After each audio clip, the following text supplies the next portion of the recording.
ಕರ್ನಾಟಕ ಧ್ವಜಾರೋಹಣ ಮಾಡಿದೆ. ಹೌದಾ? ನಮ್ಮ ಭಾರತಕ್ಕೆ ಸ್ವಾತಂತ್ರ್ಯ ಸಿಕ್ಕಿದ್ದು ಆಗಸ್ಟ್ 15, 1947. ನಮ್ಮ ಹೈದರಾಬಾದ್ ಪ್ರಾಂತ್ಯಕ್ಕೆ ಸ್ವಾತಂತ್ರ್ಯ ಸಿಕ್ಕಿದ್ದು 1948 ಸೆಪ್ಟೆಂಬರ್ 17. ಇವತ್ತಿನ ದಿನ ಏನು ವಿಶೇಷಪ್ಪ ಅಂದ್ರೆ ನಮ್ಮ ಕರ್ನಾಟಕ ಪ್ರದೇಶ ಉದಯವಾಗಿದ್ದು. ಇವತ್ತಿನ ದಿನ ಏನು ವಿಶೇಷ? ನಮ್ಮ ಕರ್ನಾಟಕ ಪ್ರದೇಶ ಉದಯವಾಗಿದ್ದು. ನೋಡ್ರಿ, ಮಾತಾಡಬಾರ್ದು ಯಾರು. 1956 ನವೆಂಬರ್ 1ರಂದು ಮೈಸೂರು ಪ್ರಾಂತ್ಯ ಉದಯವಾಯಿತು. ನಾವು ಅವಾಗ ಸ್ವಾತಂತ್ರ್ಯ ದಿನಾಚರಣೆ ಹೇಳ್ತೀವಲ್ಲ, 562 ಸಂಸ್ಥಾನಗಳು. ಆ 562 ಸಂಸ್ಥಾನಗಳು ಏನಾದವು? ಒಗ್ಗೂಡಿಗೆಸಿ ಒಂದೊಂದು ರಾಜ್ಯಗಳಾಗಿ ಸ್ಥಾಪನೆ ಆದವು. ಹಾಗೆ ಸ್ಥಾಪನೆ ಆದಂತಹ ರಾಜ್ಯಗಳು ಏನಾದವು? ಭಾಷಾ ಆಧಾರದ ಮೇಲೆ. ಆಧಾರದ ಮೇಲೆ? ಭಾಷಾ ಆಧಾರದ ಮೇಲೆ ನಮ್ಮ ದಕ್ಷಿಣ ಭಾರತದಲ್ಲಿರ್ತಕ್ಕಂಥ ಕನ್ನಡ ಮಾತನಾಡುವ ಜನರುಗಳನ್ನೆಲ್ಲ ಒಗ್ಗೂಡಿಸಿಗೆಸಿ ನಮ್ದು ಮೈಸೂರು ರಾಜ್ಯ ಅಂದ್ಗೆಸಿ, ಮೈಸೂರು ಪ್ರದೇಶ ಅಂದ್ಗೆಸಿ ಉದಯವಾಯ್ತು. ಯಾವಾಗ?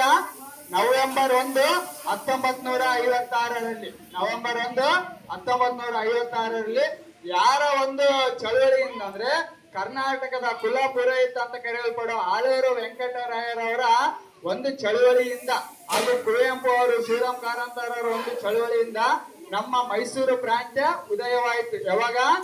1956 ನವೆಂಬರ್ 1ರಂದು. ಫಸ್ಟ್ ಕರ್ನಾಟಕ ಅಂತ ಹೆಸರಿದ್ದಿಲ್ಲ, ಇದಕ್ಕ ಏನಂತಿತ್ತು? ಮೈಸೂರು ಪ್ರದೇಶ, ಮೈಸೂರು ಪ್ರಾಂತ್ಯ ಅಂತ ಹೆಸರಿತ್ತು. ಹಾಗೆ ಉದಯ ಆದಂತ ಇದು 1973 ನವೆಂಬರ್ 1ರಂದು. 1973 ನವೆಂಬರ್ 1ರಂದು ನಾವು ಇದಕ್ಕೆ ಮತ್ತೆ ಮರು ಹೆಸರು ಕೊಡ್ತೀವಿ. ಆ ಹೆಸರೇ ಕರ್ನಾಟಕ. ಆ ಹೆಸರೇನು?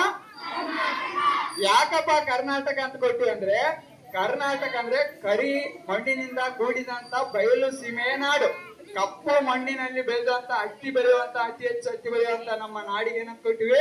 ಕರುನಾಡು. ಅಂದ್ರೆ ಕಪ್ಪು ಮಣ್ಣಿನ ಬಯಲು ಸೀಮೆಯ ಎತ್ತರವಾಗಿರ್ತಕ್ಕಂತ ಒಂದು ಪ್ರದೇಶವೇ ನಮ್ಮ ಕರ್ನಾಟಕ. ಅದಕ್ಕೆ ನಮಗೆ ಏನಂತ ಹೆಸರು ಬಂತು?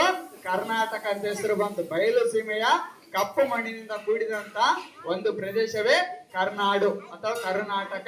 ಇದಕ್ಕೆ ಬ್ರಿಟಿಷರು ಕರ್ನಾಟಿಕ್ ಅಂತ ಕರೆದ್ರು. ಏನಂತ ಕರೆದ್ರು? ಕರ್ನಾಟಿಕ್. ಕರ್ನಾಟಿಕ್ ಯುದ್ಧಗಳಂತ ನಿಮ್ ಸಮಾಜದ ಪುಸ್ತಕದಲ್ಲಿ ಬರ್ತದೆ. ಅವ್ರು ಬ್ರಿಟಿಷರು ಏನ್ ಮಾಡಿದ್ರು? ಕರ್ನಾಟಕ ಅಂತ ಕರೀಲಿಲ್ಲ. ಏನಂತ ಕರೆದವರು? ಕರ್ನಾಟಿಕ್ ಅಂತ ಕರೆದ್ರು. ಆದ್ರೆ ಆ ಸಮಯದಲ್ಲಿ ನವೆಂಬರ್ 1, 1973ರಲ್ಲಿ ಕರ್ನಾಟಕ ಅಂತ ನಾವು ಮರುನಾಮಕರಣ ಮಾಡಿದಾಗ ಯಾರಪ್ಪ ಮುಖ್ಯಮಂತ್ರಿಗಳಾಗಿರ್ತಾರಂದ್ರೆ ಡಿ ದೇವರಾಜ ಅರಸು ಅವರು ಮುಖ್ಯಮಂತ್ರಿ ಆಗಿರ್ತಾರ. ಅವಾಗ ಮೈಸೂರು ರಾಜ್ಯವನ್ನು ತೆಗೆಸಿ ನಾವೇನಂತ ಹೆಸರು ಕೊಟ್ವಿ? ಕರ್ನಾಟಕ ಅಂತ ಹೆಸರು ಕೊಟ್ವಿ. ಆಲೂರು ವೆಂಕಟರಾಯರು 1905ರಲ್ಲಿ ಚಳವಳಿ ಕುಂದಿರ್ತಾರೆ. ಎಷ್ಟರಲ್ಲಿ?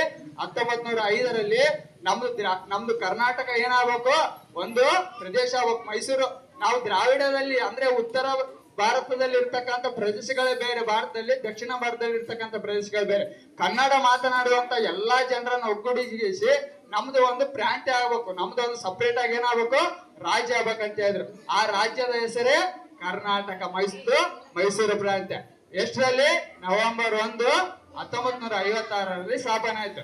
ಇದಕ್ಕೆ ಕಾರಣ ಬೈತಾರೆ ಯಾರು? ಆಲೂರು ವೆಂಕಟರಾಯರು. ಅದಕ್ಕೆ ಅವ್ರನ್ನ ನಾವೇನಂತ ಕರಿತೀವಿ? ಕನ್ನಡದ ಕುಲ ಪುರೋಹಿತ ಅಂತ ಕರಿತೀವಿ. ಅಂದ್ರೆ ನಮ್ಮ ಕರ್ನಾಟಕ ರಾಜ್ಯ ಉದಯಕ್ಕೆ ಮೇನ್ ಕಾರಣನೇ ಅವರು.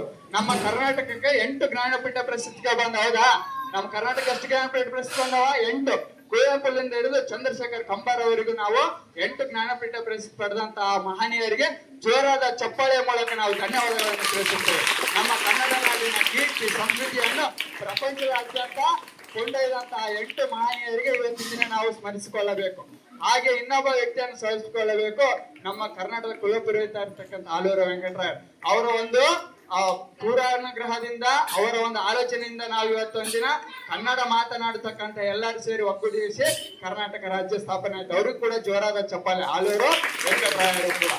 ಆಮೇಲೆ ನೆಕ್ಸ್ಟ್ ಇನ್ನೊಂದು ಏನಪ್ಪಾ ಅಂದ್ರೆ, ಕನ್ನಡದಲ್ಲಿ ಈ ಸಲ 2025ರಲ್ಲಿ ಬೂಕರ್ ಪ್ರಶಸ್ತಿ ಬರ್ತಕ್ಕಂಥ ಬಾನು ಮುಸ್ತಾದ್ ಅವರು. ನೋಡ್ರಿ, ಕನ್ನಡದಲ್ಲಿ ಸಣ್ಣ ಕಥೆಗಳಿಗೆ ಇದುವರೆಗೂ ನಮ್ಮ ಕರ್ನಾಟಕ ಒಂದು ಬೂಕರ್ ಪ್ರಶಸ್ತಿ ಬಂದಿಲ್ಲ. ಬಟ್ ಭಾನು ಪ್ರಕಾಶ್ ಅವರು ಸಣ್ಣ ಕಥೆಗಳ ಮೂಲಕ ಇದೇ ಹಣತನಿಗೆ ಒಂದು ಪುಸ್ತಕ ಬರೀತಾರ. ಆ ಪುಸ್ತಕ ವಿಶ್ವದಾದ್ಯಂತ ಎಲ್ಲಿ ಅಮೆರಿಕ, ನ್ಯೂಜಿಲ್ಯಾಂಡ್ ಎಲ್ಲ ಕಡೆ ಹೋಗಿಸಿ ಪ್ರಸಿದ್ಧಿ ಆಗ್ತದ. ಒಬ್ಬ ಮಹಿಳೆ ನಮ್ಮ ಕನ್ನಡ ಸಂಸ್ಕೃತಿ ಅಂತ ಭಾನು ಮುಸ್ತಾದ್ ಅವರು ಈ ವರ್ಷ ಜ್ಞಾನ ಬುಕರ್ ಪ್ರಶಸ್ತಿ ಪಡೆದಾರ. ಅವ್ರಿಗೆ ಜೋರಾದ ಚಪ್ಪಾಳೆ ಮೂಲಕ ನಾವು ಈ ಸಮಾಜದಲ್ಲಿ ಅವ್ರಿಗೆ ಧನ್ಯವಾದಗಳನ್ನು ತಿಳಿಸೋಣ.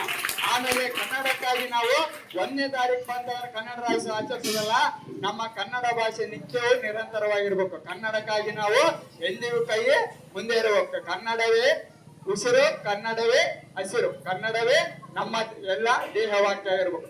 ಕನ್ನಡವೇ ಸತ್ಯ, ಕನ್ನಡವೇ ನಿತ್ಯ. ಯಾವಾಗಲೂ ಎಲ್ಲೇ ಇರು, ಎಂತ ಇರು, ಎಂದೆಂದಿಗೂ ನೀನು ಕನ್ನಡದವನಾಗಿರು. ಕನ್ನಡಕ್ಕಾಗಿ ನಾವು ಹೋರಾಡಬೇಕು, ಕನ್ನಡಕ್ಕಾಗಿ ನಾವು ಎಂದಿಗೂ ಮುಂದೆ ಇರಬೇಕು. ಅದಕ್ಕಾಗಿ ನಮ್ಮ ಬಾವುಟದ ಬಣ್ಣ ಯಾವ್ದು? ಕರ್ನಾಟಕದ್ದು ಹಳದಿ ಮತ್ತು ಕೆಂಪು, ಹೌದಲ್ಲ? ನೋಡ್ರಿಲ್ಲ, ಹಳದಿ ಮತ್ತು ಕೆಂಪು ನಮ್ಮ ಬಾವುಟದ ಬಣ್ಣ. ಮಧ್ಯ ತಾಯಿ ಭುವನೇಶ್ವರಿ ದೇವಿಯ ಚಿತ್ರ ಇದೆ. ಹಳದಿ ಏನನ್ನ ಸೂಚಿಸ್ತದಂದ್ರೆ ಶಾಂತಿಯ ಸಂಕೇತ, ಕೆಂಪು ಕ್ರಾಂತಿಯ ಸಂಕೇತ. ಆಮೇಲೆ ನಮ್ಮ ಭಾರತೀಯ ಕರ್ನಾಟಕ ಮುತ್ತೈದೆಯರ ಕುಂಕುಮ ಮತ್ತು ಅದು ಮುತ್ತೈದೆ ಸಂಕೇತ, ಹೌದಲ್ಲ? ಹಳದಿ ಮತ್ತು ಕುಂಕುಮ ಕೆಂಪು ಕಲರ್ ಹೌದಲ್ಲ?